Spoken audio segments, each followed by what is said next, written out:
जिधर देखो उधर ही इश्क के बीमार बैठे हैं, हजारों मर चुके और सैकड़ों तैयार बैठे हैं।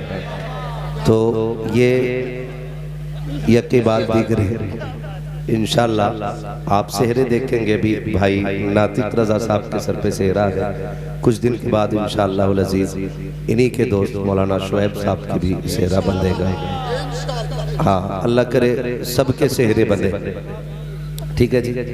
जिनके बंद गए हैं वो बहुत घुर्रा के देख रहे हैं, वो देख रहे हैं कि भाई बड़ी खुशी मना रहे हैं, जरा 3 दिन गुजरने दो, मौलाना नातिक से फिर मिलेंगे। अल्लाह सलामत रखे और अल्लाह सबको बरकतें अता फरमाए। खैरियत है आप लोग? मेरी बात समझ गए ना मैंने क्या कहा था? हाँ, बहुत समझदार लोग हैं। इस मौजू पे तो बड़ी तेजी से दिमाग चलता है सारे लोगों का। कभी कभी कहते हैं तकरीर समझ में नहीं आई, मगर ये सबको आ जाती है।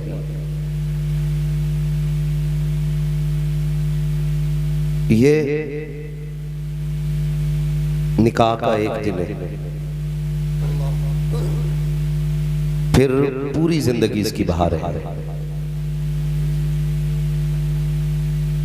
हमारे ही मुआशरे में और समाज में ऐसे भी लोग हैं जो ये कहते हैं कि भाई जब से शादी हुई है मुसीबत में आ गए, जबकि ये नजरिया हमारे मजहब के खिलाफ है। ऐसे फिर कौन लोग हैं जो ये कहते हैं जब से शादी हुई है मुसीबत में आ गए? ऐसे वो लोग हैं जिनकी जिंदगी ठलुएपन में गुजर गई, अपने लिए कभी जिंदगी में 2 रोटी ना कमा सके, हमेशा इधर उधर दूसरों के टुकड़ों पे पलते रहे। फ्री की रोटियां तोड़ने वाले कल जब सर से आके पगड़ी बंद जाती है फिर कहते हैं मुसीबत में आ गए। मेरे बच्चों, नौजवानों, मेरा मशवरा है, जो बचपन में मोबाइल में लगे हो ना, ये मोबाइल फेंक के कलम हाथ में ले लो, ताकि 25 साल के बाद की जिंदगी तुम्हें बोझ न लगे। और ये बात मैं पूरी जिम्मेदारी के साथ कह सकता हूं, जो बच्चे बचपन में मोबाइल चलाया करते हैं, अपने फ्यूचर, अपने मुस्तकबिल, अपने आने वाली जिंदगी के बारे में नहीं सोचते, वो आगाह हो जाएं। जो आज मेहनत नहीं करेंगे कल भीख मांगेंगे, और भीख का कटोरा भी हर एक के हाथ में नहीं आएगा। अब तो भिखारी भी देखे ना अलग अलग लेवल के, 4 व्हीलर से उतरते हैं अब। अच्छा, QR कोड चल रहा है। मसला है गूगल पे कराने के लिए भी तालीम की जरूरत है,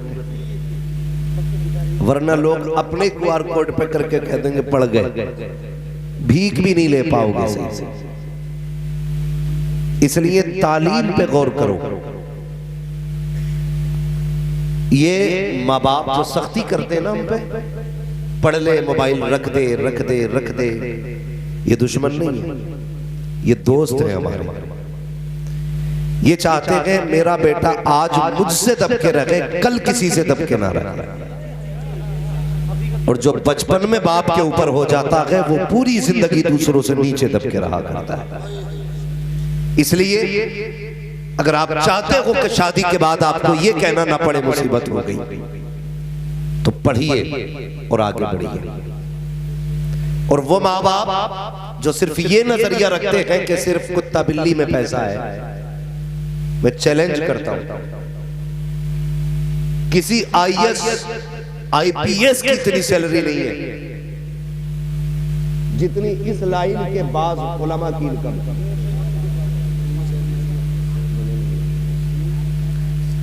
ये बात ज़हन नशीन कर लें, IAS IPS की इतनी इनकम नहीं जितनी रब ने इल्मे दीन हासिल करने वालों की इनकम रखी है। रह गई बात किसी की 5 क्यों है, 6 क्यों है, तो पहली बात आप समझ लें, तनकीदी दुनिया है, तनकीदी मिजाज है। मैं चूंकि एक दीवाना मिजाज आदमी, फतवे कमरे में लगाना करके वहां बात होगी, लेकिन कह जाऊं हम हुजूर की उम्मत में हैं, हम हुजूर की उम्मत में हैं। रब ने 50 दी थी, हुजूर ने 5 हम तक पहुंचाई, 45 माफ करा दी। रब ने कहा महबूब परेशान क्यों होता है, मैं 5 के आगे 1 0 और लगा के 50 का जवाब दे दूंगा। तो जिन लोगों की 5000 तनख्वाह है ना, अल्लाह उनके 5000 में 50,000 की बरकत अता फरमाया करता है। ये भी है। मैंने 80,000 रुपए लेने वाले टीचरों को हाथ फैलाते देखे, लेकिन 5,000 लेने वाले इमाम को हाथ फैलाते नहीं देखा। इसलिए कि उसके गुजारे सिर्फ रकम से नहीं होते, उसके घर के गुजारे मदीने वाले के करम से हुआ करते हैं। तो ये तो जहन से निकाल दीजिए कि सुकून सिर्फ कुत्ता बिल्ली, इसे भी पढ़िए, वरना वही पैरासिटामोल जो 75 पैसे की आती है, वही कालपोल, ये सारी टेबलेटें उल्लू बना के 75 रुपए में एक दी जा रही है और पूरा देश गधा बना पड़ा है। कोई इस बात पर ऑब्जेक्शन इसलिए नहीं उठाता कि वो टैक्स ले रहा है, उसे तो मिल रहा है ना सिग्नेचर का पैसा, जाता किसका है? गरीब का। अगर आप पढ़ जाएंगे ना तो जरूरी नहीं है कि आप महंगी कंपनी की दवा लें, आप साल्ट देख के 1.5 रुपए की टेबलेट में भी काम चला सकते हैं। इसलिए तालीम बहुत जरूरी है। पढ़ेंगे इंशाअल्लाह, शादी करेंगे इंशाअल्लाह, माशाअल्लाह, अल्लाह सलामत रखे। ये शादीशुदा लोग बोल गए इंशाअल्लाह। मेरा सवाल तो उन लोगों से था जिनकी नहीं हुई, ठीक है जी। और जो शादीशुदा बोले वो भी गलत नहीं है। अल्लाह सलामत रखे सारे लोगों को। मैं बस कुछ चंद बातें आपसे कर लूं, सुने जरा तवज्जो से। तवज्जो है सारे लोगों को? जरा कह दें या रसूल अल्लाह। बहुत आसान होता है सेहरे की तैयारियां करना, बहुत आसान होता है दुल्हा बनना, और उससे भी कहीं आसान होता है कबूल कबूल कबूल कहना। ये सबसे आसान है, लेकिन सबसे मुश्किल होता है निकाह के बाद की जिंदगी में अपनों के एतमाद पर बाकी रहना। आप गौर कीजिएगा, अल्लाह ना करे ऐसा हो किसी के साथ। फर्ज कर लें नातिक भाई कल दूल्हा बने, परसों दुल्हन आ जाए, मदरसे की 17 साल की तालीम एक पल्ले में रखी जाए, बीवी की एक रात की तालीम एक पल्ले में। गौर करें मेरी बात को, मैं कुछ कहना चाहता हूं। अगले दिन नातिक भाई उठे सो करके और उठ करके सीधा दुकान पे जाए, बीवी के लिए स्पेशल नाश्ता लेकर के आए। बाकी लोग इनका मुंह देखते रहे, जबकि बीवी से ज्यादा खुशी तुम्हारे सेहरे की तुम्हारी मां को थी। तुम्हारे नए जोड़े पर तुम्हारा बाप कुर्बान जा रहा था। जितनी देर तुम चारपाई पे बैठे रहे, बहनें नजरें उतारती रही। बताओ इनसे ज्यादा प्यार करने वाला कौन था? लेकिन वो एक रात की गुड्डी क्या थी जिसने सुबह होते होते तोते की तरह नजरें फेर दी।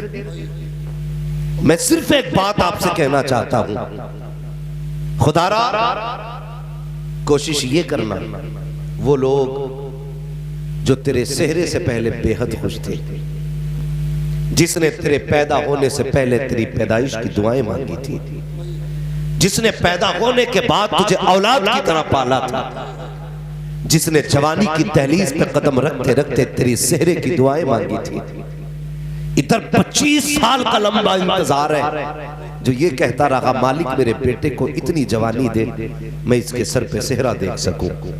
वो माँ जो रातों को उठ के कहती रही मालिक ऐसी दुल्हन देना जिसके कदमों से घर में बहारें आ जाए। वो बहन जो अपने भाई को देख के कहती थी कि नहीं भाई दुल्हन तेरी होगी, मर्जी मेरी होगी।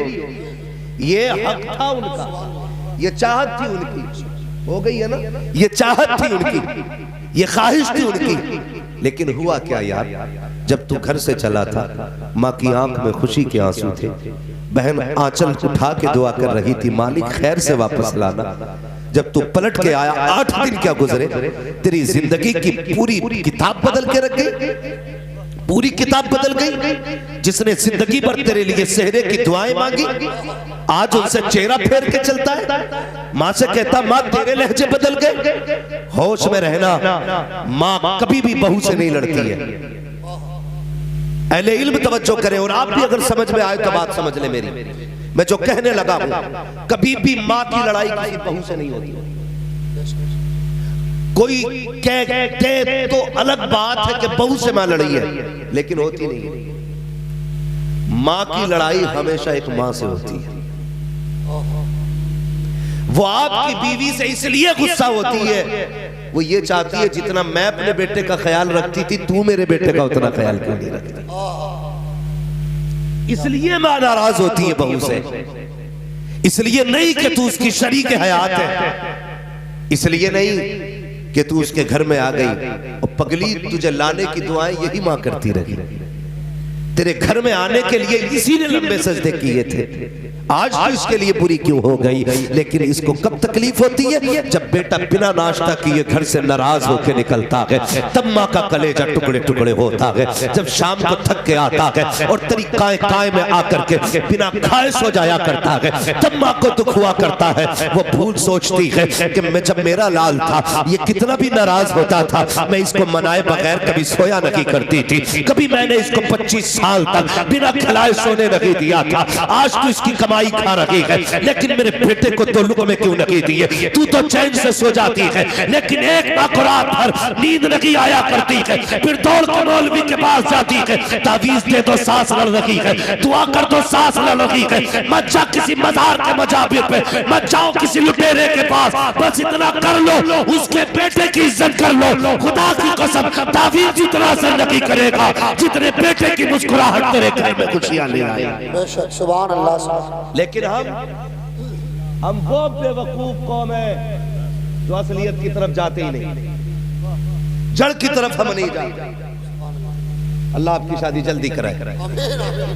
हाँ, हम असल की तरफ बढ़ते ही नहीं, हम जिम्मेदार माँ को ठहरा देते हैं। खुदारा मेहरबानी करे, घरों के हालात बेहतर करे, घरों के हालात बेहतर करे। और बेटों से भी गुजारिश है, आप भी थोड़ा सा लिमिट में रहा करें, आप भी लिमिट में रहा करें। मैं ये नहीं कहता कि किसी की बेटी को घर से निकाल मत निकालो यार, वो सब कुछ तुम्हारे लिए छोड़ के आ रहे हैं, सब कुछ।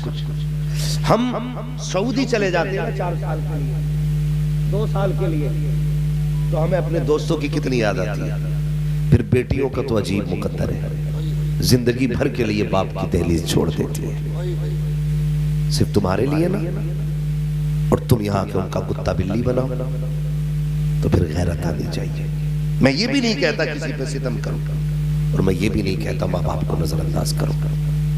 खुदारा ये अल्लाह करे सब सेहरे पहने, लेकिन सेहरे का मतलब ये नहीं हो जाता है माँ बाप से दीवार खड़ी कर ली जाए। सेहरे का मतलब ये नहीं हो जाता है कि अपनों को छोड़ दिया जाए। सेहरे का मतलब ये नहीं होता है कि बस अपना अपना कर लिया जाए। खुदा की कसम कभी सोचो तो सही। मैं अक्सर ये बात कहता हूँ, तकलीफ होती है। आज कचहरियों में जाके देखो, अपनों के तमंचे अपनों के कानों पर है, अपनों की गोली अपनों के सीनों पर है। कोई तुम्हें गैर मारने गोली नहीं आता। जितने झगड़े होते हैं सब में खानदानी लोग होते हैं, अपनी बिरादरी के अपनी खानदानी लोग। झगड़ा किस चीज का? जमीन का, जायदाद का। जरा बताना दिल पे हाथ रख के, जिनके भाई बहन हैं वो मेरी बात गौर से सुन के ही बताइए। आज जो जमीन का झगड़ा कर रहा है सगा भाई है, बोले सगा भाई है ना। जो मैंड के लिए लड़ रहा है वो भी सगा भाई है, जिसने कल रस्सी डाल के नापी थी वो भी सगा ही है, जो फावड़े से खोद के मैंड काट रहा है वो भी सगा ही है। मुझे एक बात बताइए, हम जब छोटे थे, मौलाना नातिक साहब आपके भी भाई बहन होंगे, अक्सर लोग इस रिश्ते से जुड़े होंगे, मौलाना राहत अजीजी साहब अल्लाह सलामत रखे, ये सारे लोग किसी न किसी रिश्ते से जुड़े हैं। एक बात गौर से सुनिएगा, हम छोटे थे ना और 2 भाई थे, अलग अलग स्कूल थे। एक बच्चे की, एक भाई की छुट्टी 12:30 बजे होती थी, एक की 1 बजे होती थी। जो 12:30 बजे आता था माँ कहती थी जल्दी कर खाना खा ले, वो कहता था माँ 20 मिनट रह गए, भाई आने वाला है, जब वो आएगा तब खाना खाना है। गौर करना मेरी बात, जब वो आएगा तब खाना खाना है। माँ कहती थी पगले उसे देर लगेगी। कहा नहीं माँ, आने देना, 20 मिनट की तो बात है, वो आएगा तब खाएंगे। वो आया तब खाया तुमने। और कभी माँ अपने बिस्तर से निकाल के सेब देती थी, ले खा ले जल्दी से। तो हम क्या कहते थे, नहीं माँ मेरा भाई आधा उसके लिए रख दे। और ये तुमने भी देखा होगा, जब अपने घर के अंदर बच्चों में कोई चीज आप तकसीम करते हैं ना, तो बच्चा पहले अपना हिस्सा लेता है, फिर मुट्ठी बांध के कहता है मेरे भाई का भी दिया जाए। किससे कहता है? अपने बाप से कहता है बेटा कि ये तो मेरा है, भाई का भी दो। वो किधर है? कहा वो बाहर खेल रहा है। बता तो सही, जब तू छोटा था उसके हिस्से की चीज की तुझे फिक्र रहती थी, उसके बगैर तू खाता नहीं था। वो नहीं आता था तो दस्तरखान पे तू नहीं बैठता था।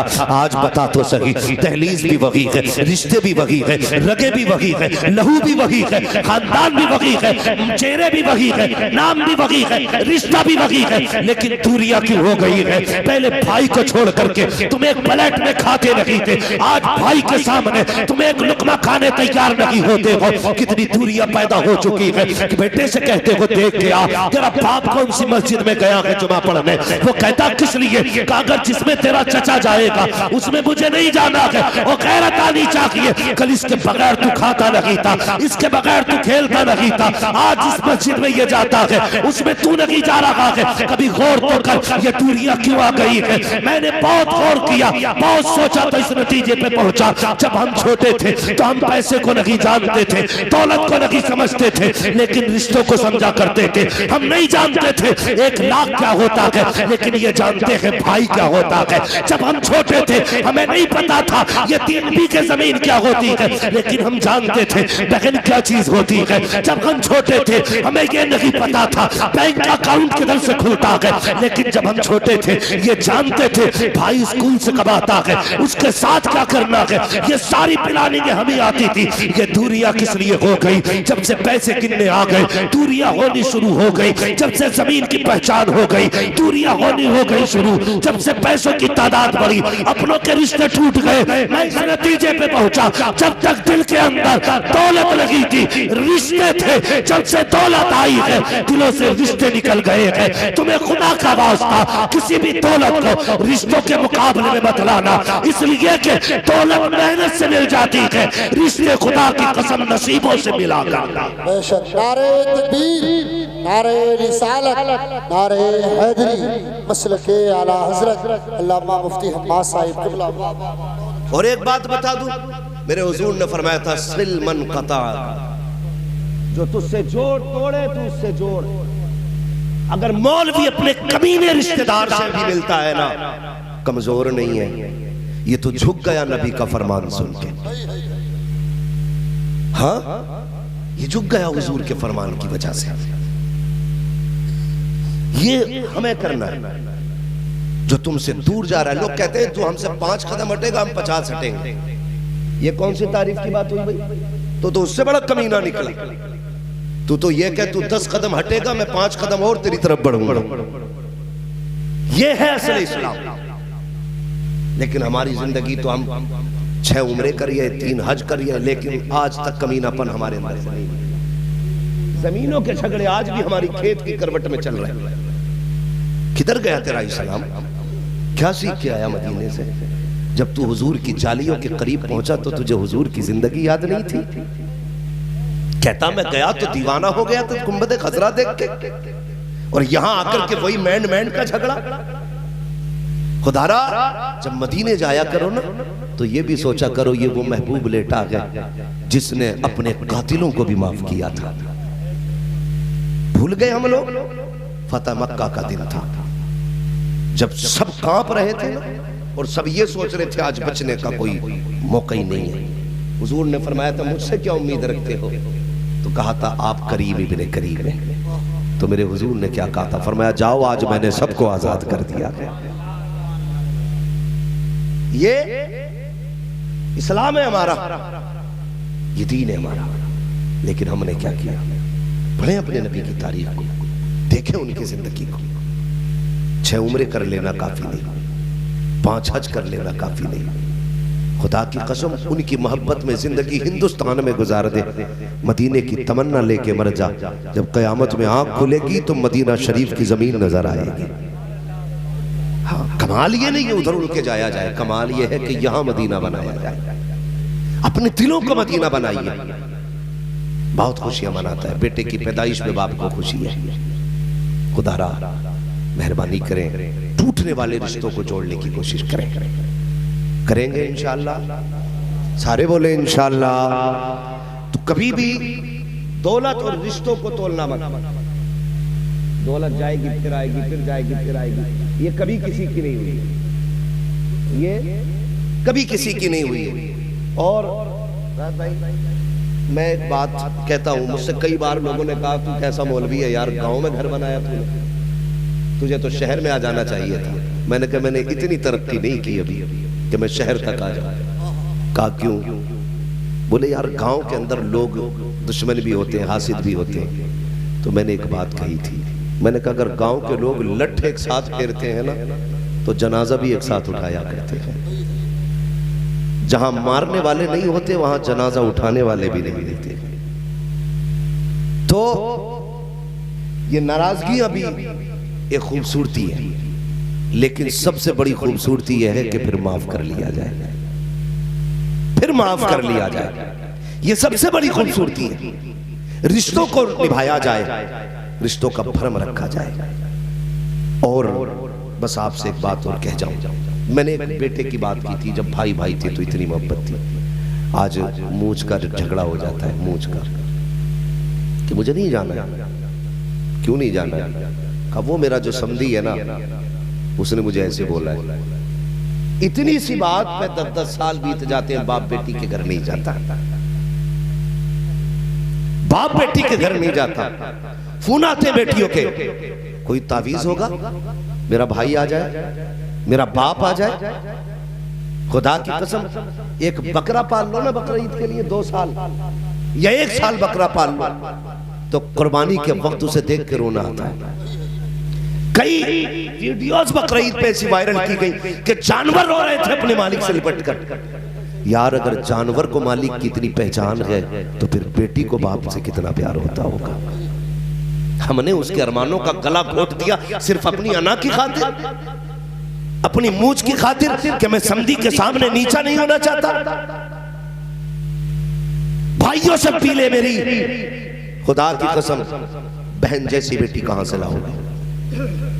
तुम्हें याद नहीं हो तो याद दिला दूं, जब तुम स्कूल जाते थे और ड्रेस तुम आके फेंकते थे घर में, टाई कहीं, पैंट कहीं, शर्ट कहीं, बस्ता कहीं, अगले दिन सारा तरतीब से रखा मिलता था।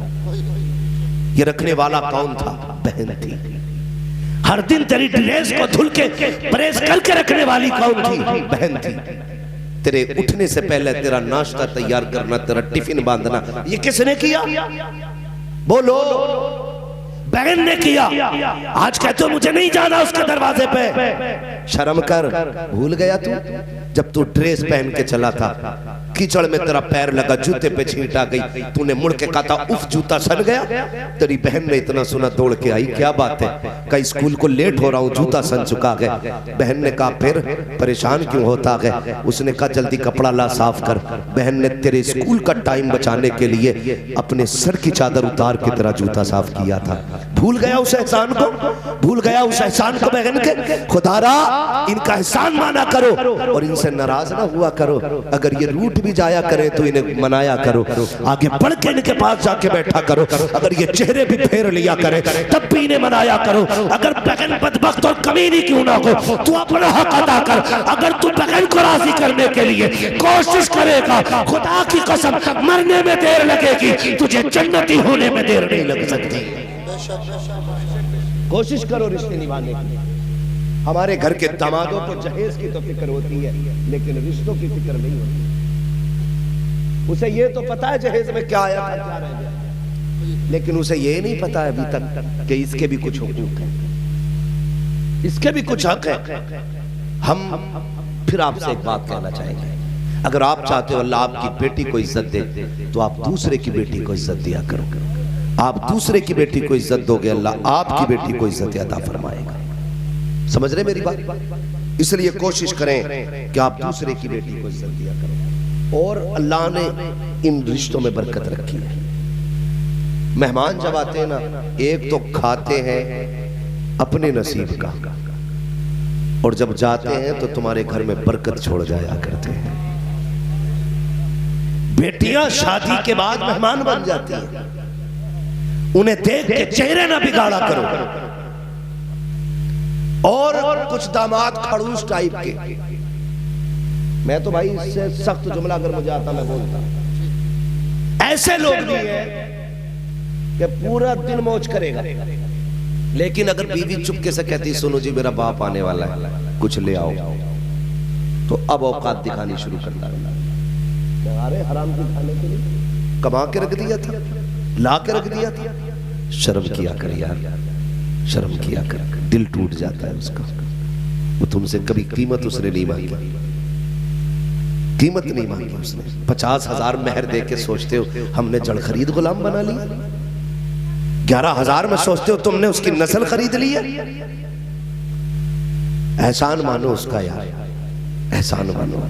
किस गर्मी में तुम्हें बना के खिलाती है, अपने सगे भाई से लड़ जाती है तुम्हारे लिए, अपने बाप से लड़ जाती है तुम्हारे लिए। और तुम क्या कहते हो?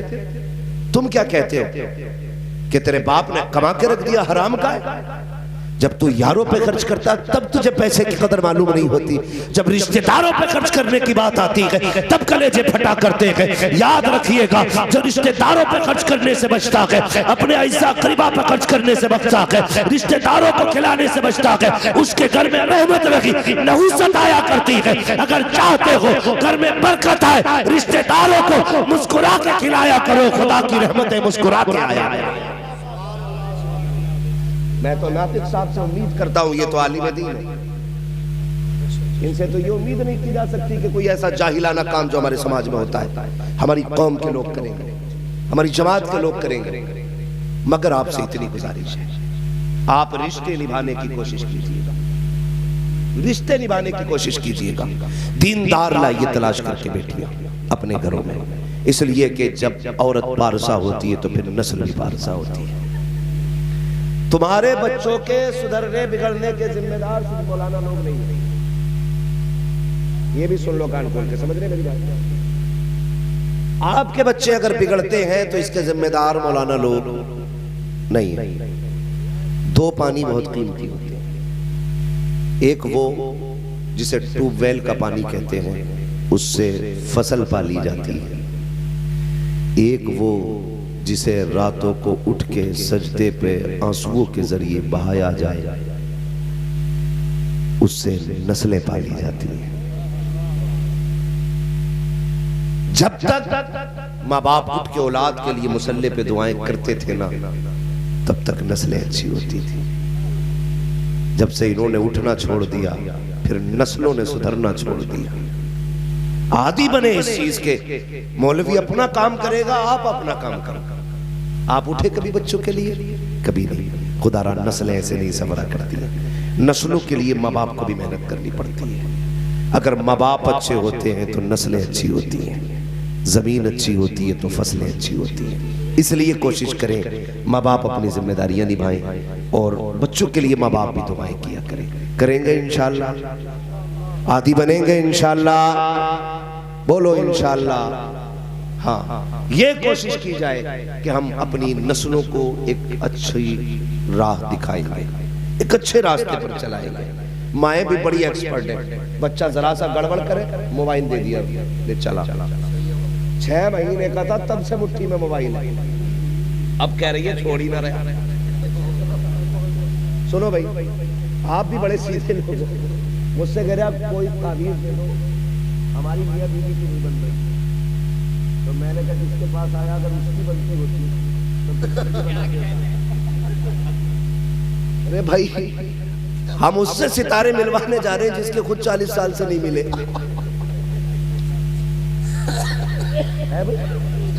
उसके पास जा रहे हैं सितारे मिलवाने जिसके खुद गर्दिश में चल रहे हैं,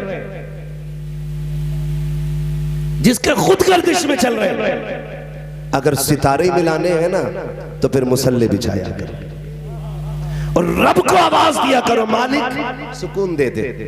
जब वो सितारे मिलाता है तो फिर कोई बिगाड़ नहीं सकता है, फिर कोई नहीं बिगाड़ सकता है। वो बैठा हुआ कह रहा ले डोरी ले जा, बीवी तेरी सुनेगी। अंदर से बीवी झाड़ू लेके आई तो अब तक नहीं उठा। नहीं, बाबा खुद झाड़ू से पिट रहा। ये सितारे इन बाबाओं से नहीं मिल रहे, ये सितारे आपको खुद मिलाने, आपको खुद मिलाने। वो कैसे? जब बीवी आए तो पहली रात उससे अपने भाई की बाप की बुराई मत करना। इतना हमदर्द समझना है ये गधा। सबसे पहले कहता मेरे भैया से होशियार रही, परसों जेब काट ली थी और मेरी अम्मा से तो बच के ही रही है। चाबी उसकी जेब में जो रहती है 8-10 है, कोई सा भी ताला खोल सकता है। ये सारी बातें एक रात पहले बता दी तूने। अब वो इज्जत करेगी तेरे भैया की, बाप की इज्जत करेगी, वो माँ की इज्जत करेगी। वो होशियार बनते हो ना। तारीख उठा के देखे, मेरे हुजूर का आंगन है, आने वाली खातून हजरत हलीमा सादिया है।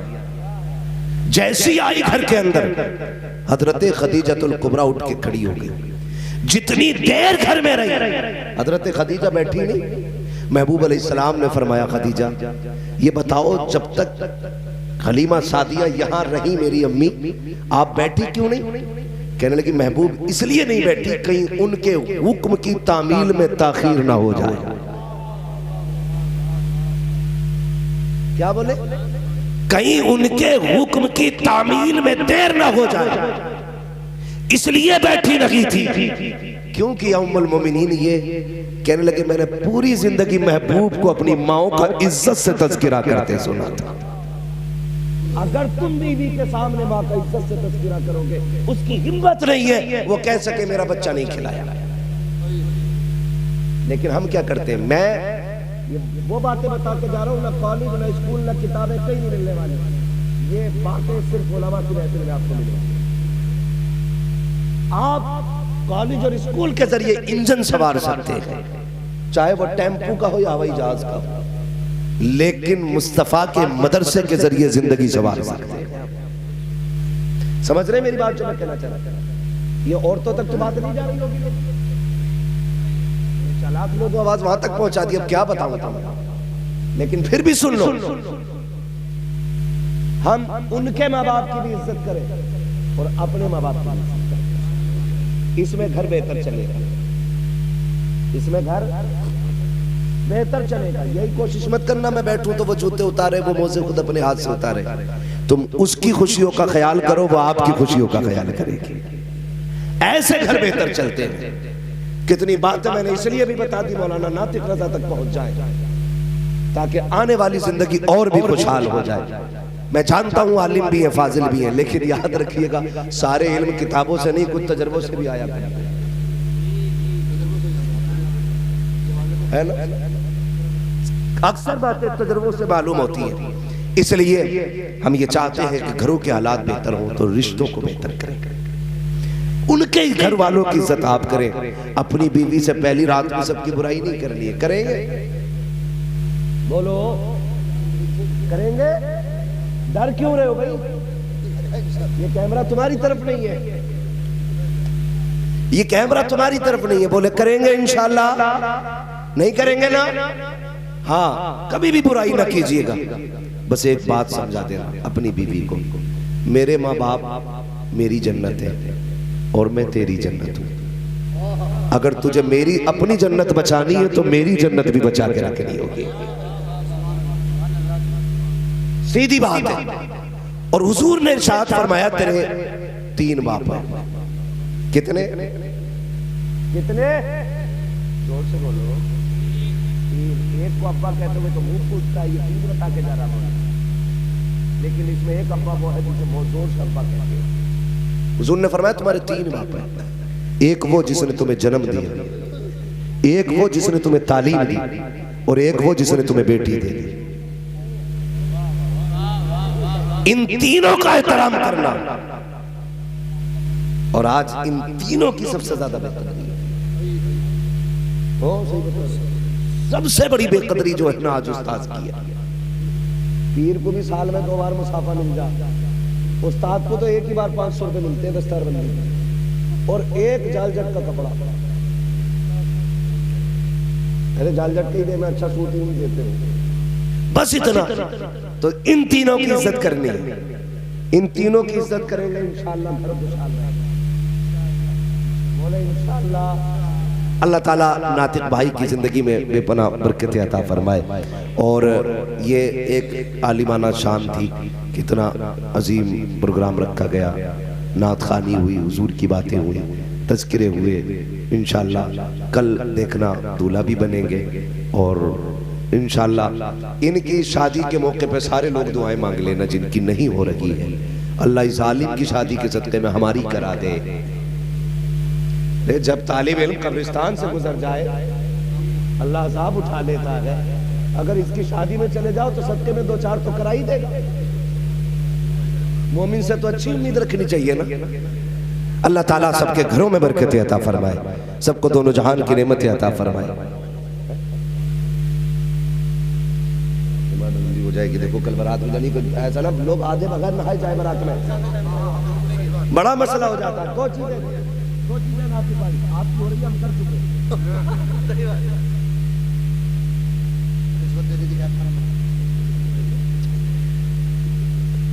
सुन रहे मेरी बात? हमारी हो चुकी है, इनकी होने वाली। ये भले उम्र में बड़े हो सकते हैं, लेकिन तजर्बे में हम ही जानते हैं। ये परसों कहेंगे, मैं आज कह रहा हूं। ऐसा भी होता, 2 चीजें रात भाई, 2 चीजें, एक तो सर्दी आ गई, दूसरी रात तक जागोगे तो आंखें मसलते ही कुछ जाके बारात में ही मुंह धोएंगे। बड़ी मचान आती है। तो लेट तो पहले बगैर सो के लेट निकलती है, सो के बिना सोए कितनी लेट करोगे? ऐसे टाइम से जाया करो जो बेटी वाली की भी इज्जत रह जाए थोड़ी बहुत। थोड़ा सा जरा टाइम से जाइएगा, समझ गए मेरी बात? जाया करो टाइम से जाओगे। हाँ, सवेरा उठ जाना कल को फजर में। अगर ये ना भी जाए तो आप पहुंच जाओ, ये तो आ ही जाएगा, ये तो आ ही जाएगा। आखिरी बात सुन लीजिए मेरी बात। हर घर का मामला है, शादी के बाद ना बीवी सब कुछ हो जाती है। सब कुछ का मतलब क्या है कि वो अंदर बाहर सब में उसकी हुकूमत चलती है। भाई वो होम मिनिस्टर है तो होम मिनिस्टर ही रखिए। आग उस वक्त तक फायदा देगी आपको जब तक चूल्हे के अंदर रहेगी, जब चूल्हे से बाहर निकलेगी तो जला देगी। ये मैं एक बिल्कुल आम फहम गुफ्तगू कर रहा हूँ, गांव देहात वाली, याद रखिए, समझिए मेरी बात। आप घरों के हालात बेहतर करने के लिए इतने भी झगड़ों में ना पड़िएगा कि अपने छूट जाएं या अपने रूठ जाएं। और ऐसे टाइम पे यार क्या बात करनी है, इतनी रूठ मनव्वर होती है, सुबह से दोपहर तक बैठा रहेगा और बारात के टाइम भाग जाएगा, बारात के टाइम भाग जाएगा, क्योंकि अब मनाने आओ। अब वो बेचारा सेहरा संभाले कि तुझे संभाले, वो शेरवानी उठाए फिर रहा, चच्चा कहाँ गया, कहीं उधर को निकल गया, खालू किधर गया, तो उधर को चला गया। नहीं मैं ये तो रिश्ते सभी के हैं, लेकिन जहालत इतनी बढ़ गई है, इतनी बढ़ गई है, सुबह तक खूब काम करेगा, एंड टाइम पे भाग जाएगा, एंड टाइम पे भाग जाएगा। ओ भाई ख्याल किया करो यार, नाराज होना 2 दिन पहले हो ले, लेकिन कहता नहीं जो बुद्धा बुब्बन जुम्मन सब होंगे तब नाराज होकर दिखाऊंगा, उनके सामने हाथ जुड़वाऊंगा। याद रख, 2 जगह सभी को जाना पड़ता है, जनाजे में भी जाना पड़ता है और सेहरे में भी जाना पड़ता है, दोनों जगह जाना पड़ता है। इसलिए रिश्ते निभाना सीखिए आप, ताल्लुक बनाना सीखिए आप। अगर आपको नहीं आता हो तो फिर मुस्तफा से सीखिए आप, हुजूर से सीखिए आप जिंदगी कैसे निभाई जाती है, मामलात कैसे किए जाते हैं। आज हालत ये है, वो कमरे के अंदर से आवाज आ रही है खिड़की में से, अल्लाह करे तू लौट के ही ना आए। बीवी की आ रही होगी तुम्हारी, और कमरे में से मुर्गी बदुआ दे, अंदर से आवाज आती लौट के ही ना आए। ये भी कह रहा चल तेरी शिकल ही नहीं देखी। जब इस तरह के जुमले होंगे तो फिर बच्चे इब्लीस पैदा नहीं होंगे। भाई झगड़ों के बीच जो कौमें आती है वो कैसा करती है। तो पावरफुल कंट्री खड़ी है, एक मुल्क को अब्बा कहा जाता है, दूसरे को अम्मा कहा जाता है, दोनों में गोली चल रही है, बीच में बच्चे आए हैं, तो फिर बर्बादी बच्चों की है। समझ रहे हो मेरी बात? इसलिए झगड़े ना किया करो। जिंदगी कैसी गुजारनी है कभी पूछ मुस्तफा जाने रहमत से। मेरे नबी ये पाक फरमाते हैं 25 साल मैंने खदीजा के साथ गुजारे, लेकिन कभी दरवाजे पे आहट करने की जरूरत नहीं हुई, कभी कुंडी खटखटाने की जरूरत नहीं पड़ी, कभी खांसने की जरूरत नहीं पड़ी। मेरे खड़े होने से पहले खदीजा दरवाजा खोल दिया करती थी। एक दिन मैं दरवाजे पे पहुंचा, मेरे पहुंचते ही दरवाजा खुला। मैंने कहा खदीजा बता तो सकी, आज तक मैंने कभी आवाज नहीं दी, कभी दरवाजा नहीं बजाया, कभी खांसा नहीं, तुम मेरे पहुंचने से पहले दरवाजा कैसे खोल देती हो? तो खदीजतुल कुबरा का हुजूर से इश्क देखिए। उम्मुल मोमिनीन ने कहा था या रसूल अल्लाह, आवाज की जरूरत उन्हें पड़ती है जो दिल से दिल जुदा होते हैं, जो अपनों से बेखबर होते हैं। या रसूल अल्लाह, आपकी खुशबू मेरी बशा में जामे ऐसी बस चुकी है, आप पहले वाले मोड़ पे होते हो, आंगन में खुशबू पहले आ जाती है। या रसूल अल्लाह, आपके आने से पहले खुशबू आ जाती है, मैं समझ जाती हूँ वो आ गया है जिसके पसीने से कायनात को मुअत्तर किया गया। ये रिश्ते होते मियां बीवी के, ये रिश्ते होते मियां बीवी के। आज वो काम करके आया गरीब, थका हारा, कितनी ईंट चौथी मंजिल पे लेके चढ़ा, उसकी कमर में कितना दर्द है, उससे पूछ तो सही। जैसी वो घर में आया बच्चे नोच लिए, पूरा दिन मोहल्ले में टहली, और जब वो आया तो बच्चे के नोच लिया। बच्चा रोया, तड़ाक से बच्चे के लगाया। वो तो ये सोच के घर में आया था सुकून मिलेगा, लेकिन तेरा ये इजराइल का नक्शा देख के चेहरे पे इसका मूड खराब हो गया। इजराइल का नक्शा देख के चेहरा बिगड़ गया उसका। कितना थका हारा आया था। ए मेरी बेटी, मेरी बहनों, बहुत गौर से मेरी बात सुनना। जब शौहर थक के आया करे, चेहरे बिगाड़ के न दिखाया करो। ये जो धूप में तप के आया है, ये तेरे लिए तपा है। ये जो लोगों की गालियां खा के आया है, तेरी वजह से आया है। इसने जो सुबह से शाम तक ईंटें ढोई है, इसलिए ढोई है ताकि तुझे किसी के आगे हाथ न फैलाना पड़े। तुझे क्या लगता है ये शौक पूरे करके आया है? प्यास इसे भी लगी थी, लेकिन इसने 20 रुपए की बोतल नहीं खरीदी। इसने टंकी या गड्ढे में पानी देख के प्यास बुझा ली ताकि ये 20 रुपए बचा करके अपनी बीवी की खुशी पूरी कर सको। जैसे इसने घर में कदम रखा, तूने इसकी मेहनतों पे पानी फेर दिया। ये जीते जी मर गया। जब तेरा बिगड़ा हुआ चेहरा देखा, क्या अच्छा होता तूने जिंदगी हुजूर से सीखी होती। एक दिन मेरे नबी घर तशरीफ लाए। उम्मुल मोमिनीन खदीजतुल कुबरा ने जैसे दरवाजा खोला, हुजूर के माथे पे खून के निशान थे। कहती है या रसूल अल्लाह, लगता है फिर कौम ने सताया है। हुजूर तशरीफ लाए हैं। खदीजतुल कुबरा बिस्तर पे आई, बैठ जाती है।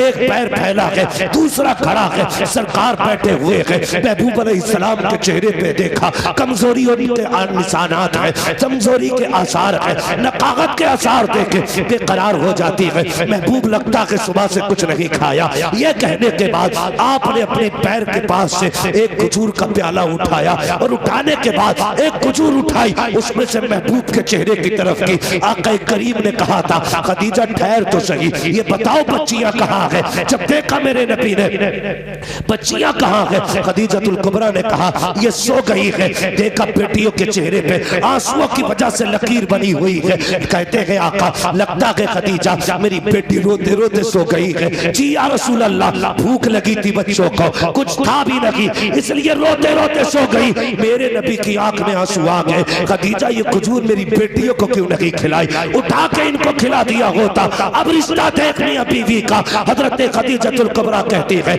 या रसूल अल्लाह, बात ये है कि भूख बच्चियों की अपनी जगह है, लेकिन आपकी भूख देखा नहीं जाती है। आप खाइए तो सही। मेरे नबी के मुंह में जब चंद खजूरें आई, उसके बाद हुजूर ने अपनी बीवी का हाथ पकड़ा, और पकड़ने के बाद कहा था खदीजा मैं तो खा चुका हूँ, अब तुम बताओ तुमने कब से नहीं खाया है? तुम्हारा चेहरा उतरा हुआ है, लगता है तुम्हारा भी कई वक्त का फाका है। तब हजरत खदीजा ने पूरी दुनिया की औरतों को ये बबांग तोहल बताया था, मेरी जिंदगी देखो, और कहा था या रसूल अल्लाह अगर भूख की वजह से हमें कुछ हो गया तो सिर्फ हमारा नुकसान होगा, फातिमा को कुछ हो गया तो हमारा नुकसान होगा, आका अगर आपको कुछ हो गया पूरी कायनात का नुकसान हो जाएगा। या रसूल अल्लाह मेरी जैसी तो हजारों आ सकती है लेकिन तेरे जैसा कयामत तक नहीं आ सकता। अगर बीवियां शोहर की इस तरह से फिक्र करने लगे तो फिर किसी घर में झगड़ा नहीं होगा, फिर किसी घर में झगड़ा नहीं होगा। इसलिए खुदा रहा घरों के हालात बेहतर करो। तुमसे भी गुजारिश है बीवियां शोहरों का ख्याल करें। शोहरों से गुजारिश है तुम जो जाके ना खड़े हो जाते हो चौराहे पे पूरा दिन बकरी की तरह पकौड़ी शकौड़ी पापड़ शापड़ खा के आते हो, तुम तो दिन भर खाते रहे, शाम को घुसे बीवी ने दस्तरखान लगाया, 2-4 गालियां बकी, 5-6 लुक़मे खाए, वो कुत्ते की तरह तुझे देखती रही। एक बार तुम नहीं कह सकते खा ले, ये भी नहीं पूछ सकते तूने खाया क्या, खाया और यूं धकेल दिए बर्तन। सोच तो सही है जो दीवार से लग के खड़ी है ना, इसने तेरी वजह से सुबह से कुछ नहीं खाया। उसे ये फिक्र थी पता नहीं उन्होंने खाया होगा कि नहीं, उसे क्या पता तू यारों के साथ गप्पे शप्पे लड़ाता रहा, पेट भर के खाता रहा।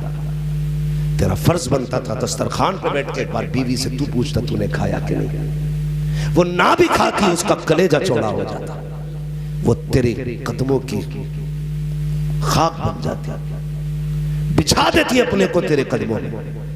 लेकिन तुम उसे गालियां दो, उसके हाथ की पक्की रोटियां खाओ और उससे पूछो तक नहीं, फिर कहते हो औरत फर्मा बरदार नहीं है, हम वफादार नहीं, तू भी तो दिलदार नहीं। सोच तो सही है किधर। मुआशरे को बेहतर करना पड़ेगा ना तो दीनी तालीम को मजबूती से थामना पड़ेगा, मजबूती से थामना पड़ेगा। फरमाया गया या अय्युहल्लज़ीना आमनू उदखुलू फिस्सिल्मि काफ़ा, ए ईमान वालों पूरे पूरे इस्लाम में दाखिल हो जाओ। तो बेहतर इस्लाम में दाखिल होने का मतलब यह है कि बिल्कुल सेम वही तरीका जो हुजूर ने हमें बताया है, हमें अपना घर बचाना है तो उस पूरे तरीके पे अमल करना पड़ेगा, हुजूर के किरदार को अपनाना पड़ेगा। मौला करीम भाई नातिक रज़ा साहब की उम्र में और इनकी आने वाली नई जिंदगी में बेपनाह बरकत अता फरमाए, हजरत खदीजतुल कुबरा का अल्लाह सदका अता फरमाए, हजरत आयशा सिद्दीक़ा की मोहब्बतों की खैरात अता करे, खातून जन्नत और मौला अली के रिश्तों की अल्लाह बरकत अता करे। अल्लाह ताला इनकी नस्लों को शादो आबाद रखे। जिस बहन के निकाह की तकरीब है अल्लाह उस बेटी का मुकद्दर आला करे, उस बेटी की जिंदगी में बरकत अता फरमाए, उस बेटी को ससुराल में मैके वाला प्यार अल्लाह नसीब फरमाए। अल्लाह ताला उस बेटी के नसीब में 4 चांद लगाए। बस जो हुए अगलात उनको माफ फरमाए रब्बे कायनात। जिंदगी ने दिया साथ फिर होगी मुलाकात, चमन रहा फूल खिलेंगे, जिंदगी रही फिर मिलेंगे, मुसाफिर हम भी मुसाफिर हो तुम भी, किसी मोड़ पर फिर मुलाकात होगी। सारे लोग कलमा शरीफ पढ़ लीजिए, ला इलाहा मुहम्मद रसूलुल्लाह व मा अलैना इल्लल बलाग। अस्सलामु अलैकुम व रहमतुल्लाह।